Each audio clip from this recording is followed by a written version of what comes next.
Sir news పేపర్లో ఒక కొత్త రిలీజియన్ విన్నాను సార్, సార్నా అని. అసలు ఏంటి సార్ సార్నా అంటే? సార్నా రిలీజియన్ అంటే ఒకటే అమ్మా, మీకు గుర్తుపెట్టుకోవాల్సింది. Hinduism, Islamism, Christianity, Buddhism, Jainism, Sikhism ఇలాంటి మతాలు వింతా విన్నాము. యాజ్ పార్ట్ ఆఫ్ ఆంథ్రోపాలజీ విన్నారు, అలాగనే మనంతా కూడా సమాజం చదువుతున్నాం విన్నాం మనం కదా. మరి ఈ సార్నా అంటే ఏంటి అంటే సేక్రెడ్ గ్రోవ్స్, అంటే పవిత్ర వనాలని ఆంథ్రోపాలజీలో కూడా మీకు వచ్చి ఉంటుంది. ఆ సార్నా అంటే ఒక విధంగా పవిత్రమైనటువంటి వనములు అని తెలుగులో చెప్పాలంటే సేక్రెడ్ గ్రోవ్స్ అని. ఎప్పుడు కూడా ఈ ట్రైబల్ బిలీఫ్స్ వేరేగా ఉంటాయి, మన బిలీఫ్స్ వేరేగా ఉంటాయి. ఈ ఎస్పెషల్లీ మనకు ఉండేటువంటి వాటిల్లో యానిమిజం, యానిమాటిజం, ఫెటిషిజం ఇలాంటి పదాలు ఎన్నో కదా ట్రైబల్ రిలీజియన్లో.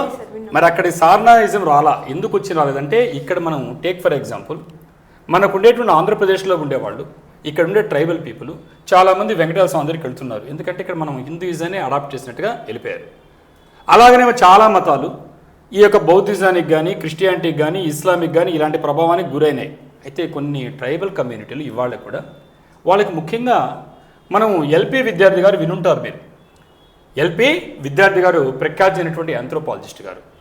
వారు ఒక మాట చెప్పారు, ఈ ట్రైబల్స్ అనేవాళ్ళు ఇప్పుడు కూడా నేచర్ మ్యాన్ స్పిరిట్ ఎన్ఎంఎస్ అనే కాంప్లెక్స్ అనే పేరుతో ఉంటాయి. నేచర్ అంటే ప్రకృతి, మ్యాన్ అంటే మనకు ఉండేటువంటి సోషల్ స్ట్రక్చరు, అలాగనే ఎస్ అంటే స్పిరిట్స్, అంటే వాళ్ళు ఆత్మలు నమ్ముతారు. ఆత్మలు మనలాంటి ఆత్మలు కాదు, మన బిలీఫ్స్ కాదు.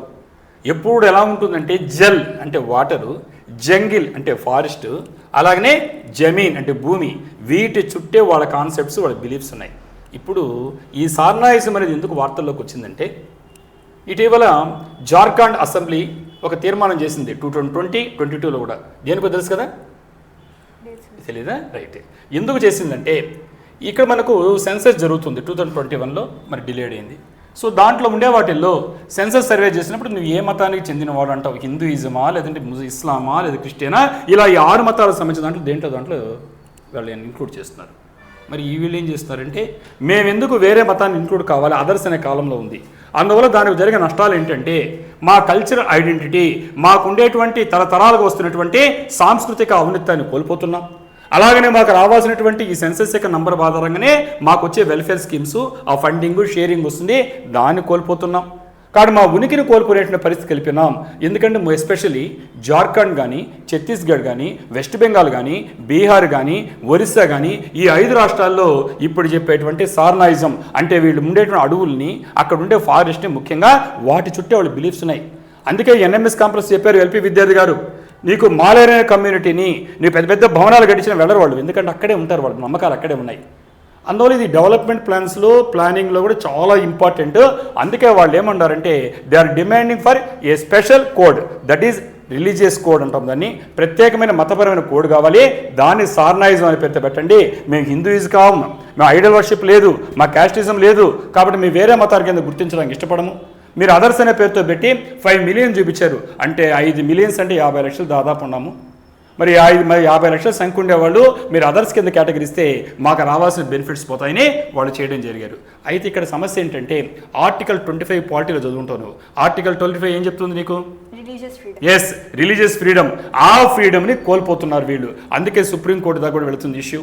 వాళ్ళు ఏం చెప్తున్నారంటే ఆర్టికల్ 25 ప్రకారంగా మాకంటూ మతపరమైన స్వేచ్ఛ ఉంది, మా మతాన్ని మరి మీరు తీసుకెళ్ళి హిందూయిజంలోనో, క్రిస్టియానిటీలోనో, ఇస్లామిక్లోనో, అదర్లను కోల్పోవడం వల్ల మా సంస్కృతిని కోల్పోవడం కాకుండా మాకు ఉండేటువంటి మతపరమైన స్వేచ్ఛని మనం కోల్పోతున్నాం, దాన్ని నిరాకరించే హక్కు ఎవరికి లేదనేటువంటి వాదన.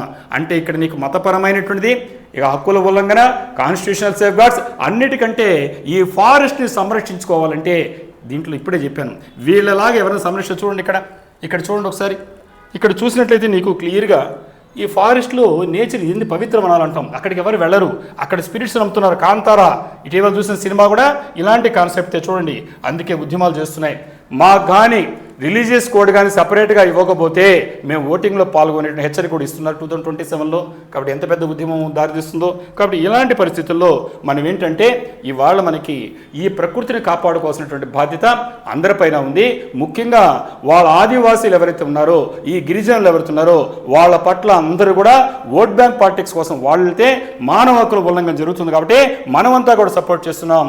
అయితే ఇప్పుడు బిల్లు ఎక్కడ ఉందంటే పెండింగ్ పార్లమెంట్లో ఉంది. మరి చూద్దాం ఏమవుతుందో. మరి మరి వాళ్ళకి మంచి జరగాలని, ట్రైబల్ హక్కులు కాపాడాలని, మన ఒక ఆంథ్రోపాలజిస్ట్గానే కాకుండా వుడ్ బి బ్యూరోక్రాట్స్ మీరు యూపీఎస్సీ ఆస్పిరెంట్స్గా మరి మిమ్మల్ని అందరం కూడా ఆశిస్తూ వాళ్ళకి మనం కూడా మనస్ఫూర్తిగా మద్దతునిస్తాం. ఒప్పుకుంటాం మరి? Yes sir. రైట్.